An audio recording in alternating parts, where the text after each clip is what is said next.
வணக்கம். ஜானுஸ் கிச்சனில் இன்றைக்கான லஞ்ச் மெனுவாக முளைக்கீரை மசியலும் கருணக்கிழங்கு வறுவலும் செய்யலாம். நான் கீரை கடையிற சட்டியில் கொஞ்சமாக தண்ணி சேர்த்துருந்தேன். அதில் இந்த அளவுக்கு வெங்காயம், தக்காளி, பூண்டு, பச்சை மிளகாய் சேர்த்துருக்கேன். காரத்துக்காக பச்சை மிளகாய் மட்டும்தான். இதை மீடியம் ஃப்ளேம்லேயே வச்சு வேக வச்சுக்கலாம். கொஞ்சம் நேரத்தில் வெந்துடும். இப்போ இதில் ஒரு கட்டு முளைக்கீரையை நல்லா ஆஞ்சி சுத்தம் பண்ணி கழுவி சேர்த்துக்கிறேன். டேஸ்ட்டுக்கு தகுந்த மாதிரி உப்பு சேர்த்துக்கிறேன். 2 சிட்டிகை மஞ்சள் தூள், கொஞ்சமாக சீரகம் சேர்த்து நல்லா கலந்து விட்டுட்டு ஸ்டவ் மீடியம் ஃப்ளேம்லேயே வச்சு இதை வேக வச்சுக்கலாம். இந்த கீரை கொஞ்சம் எலசாக இருக்கிறதுனால சீக்கிரம் வெந்துடும். இப்போ கீரை நல்லா வெந்துடுச்சு. செக் பண்ணி பார்த்துக்கலாம்.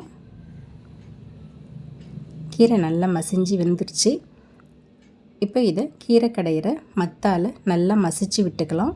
தண்ணி எனக்கு கரெக்டாக இருக்குது, அதனால் அப்படியே மசிச்சுக்கிறேன். தண்ணி அதிகமாக இருந்ததுன்னா தண்ணியை இருத்துட்டு இந்த மாதிரி மசிச்சுட்டு அப்புறம் தண்ணியை சேர்த்துக்கலாம். இந்த மாதிரி நல்லா நைஸாக மசிச்சு விட்டுக்கலாம். கடைசியாக கொஞ்சமாக கொத்தமல்லி தழை சேர்த்து கலந்து விட்டுறேன். இப்போ இந்த கீரைக்கு தாளிப்பு கொடுத்துடலாம். 1 ஸ்பூன் எண்ணெயில் தாளிப்பு வடகம் கொஞ்சம் போட்டு 2 வரமிளகாய் போட்டு தாளிச்சிக்கிறேன். தாளிச்சிட்டு கலந்து விட்டுடுறேன். அவ்வளோதாங்க, ஒரு ஹெல்த்தியான டேஸ்டான முளைக்கீரை பூண்டு மசியல் ரெடி ஆகிடுச்சு. இது சூடான சாதத்தில் போட்டு சாப்பிட்றதுக்கு ரொம்ப நல்லாயிருக்கும். இப்போ இதுக்கு சைடிஷ்ஷாக நம்ம கருணக்கிழங்கு வறுவல் செய்யலாம். நான் 1/4 கிலோ அளவுக்கு கருணக்கிழங்கை இந்த மாதிரி கட் பண்ணி வச்சுருந்தேன்.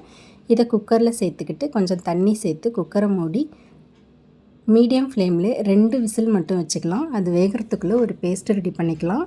கொஞ்சமாக மிளகாத்தூள், மஞ்சள் தூள், உப்பு, கொஞ்சம் கருவேப்பிலை, பூண்டும் பெருஞ்சீரகமும் தட்டி போட்டு இந்த மாதிரி ஒரு பேஸ்ட்டு ரெடி பண்ணிக்கிறேன். இப்போ கருணக்கிழங்கு நல்லா வெந்துடுச்சு. இந்த மாதிரி இருக்கணும். அதை நம்ம ரெடி பண்ணி வச்சுருக்க பேஸ்ட்டில் போட்டு கொஞ்சம் நேரம் மேரினேட் பண்ணி 5 நிமிஷம் அப்படியே விட்டுடலாம். இப்போ தோசை தவா காஞ்சதும் அதில் 2 ஸ்பூன் அளவுக்கு எண்ணெய் சேர்த்துட்டு நம்ம மேரினேட் பண்ணி வச்சுருந்த கருணக்கிழங்கு அதில் போட்டு ஸ்டவ்வை மீடியம் ஃப்ளேம்லேயே வச்சு நிதானமாக இதை வறுத்து எடுத்துக்கலாம். ஒரு பக்கம் செவந்ததும் திருப்பி போட்டு எண்ணெயும் ஊற்றி 2 பக்கமும் நல்லா செவந்து வர்ற மாதிரி கொஞ்சம் கிறிஸ்பியாக வறுத்து எடுத்துக்கலாம். இந்த மாதிரி வறுத்தா நல்லா சாஃப்டாக பஞ்சு மாதிரி இருக்கும். கருணக்கிழங்கு சாப்பிட்றதுக்கு அவ்வளோ டேஸ்ட்டாக இருக்கும். இப்போ கருணக்கிழங்கு நல்லா செவக்க வறுத்தாச்சு. கருணக்கிழங்கும் ரெடி ஆகிடுச்சு. இந்த முளைக்கீரை மசியலுக்கும் இந்த கருணக்கிழங்கு வறுவலுக்கும் சாப்பிட்றதுக்கு ரொம்ப நல்லாயிருக்கும். மேட்சிங்கான ஒரு காம்போ இது.